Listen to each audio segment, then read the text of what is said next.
Në seancën për vrasjen e dy fishë të Pançe Zhezhovski dhe Vanja Gjorçevskas, dëshmoi Aleksandar Gjorçevski, babai i Vanjës. Ai para gjykatës u shpreh se nuk ka absolutisht asnjë lidhje me këtë rast dhe siç u shpreh, ai as nuk i njeh, as nuk mund t'i shohë të akuzuarit e vrasjes së vajzës së tij.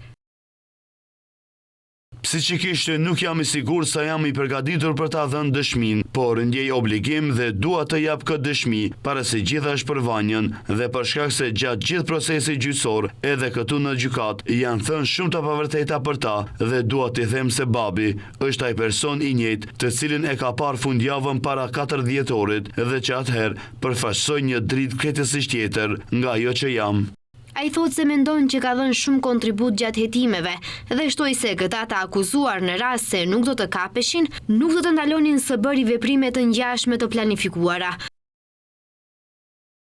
Përsëri dhe përsëri, në çdo seancë dëgjoj se çfarë i kanë bërë fëmijës tim, kush e ka pasur për detyrë që ta grabis dhe ta lidh, e kanë vendosur në përbagazhe, se i kanë vendosur thes, i kanë bërë torturë psiqike, se si po përpiqeshin të mbulojnë provat, se si fillimisht e kanë vrarë Pançën dhe po të kishin pasur sukses këtë herë, kush e din se sa vrasje dhe kidnapime do të bënin.